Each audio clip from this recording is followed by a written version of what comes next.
Milo promised to make it magical. It was Tinny's very first snowfall.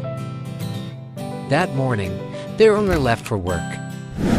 But the cold stayed with Tinny too long. Milo felt it. Something was wrong.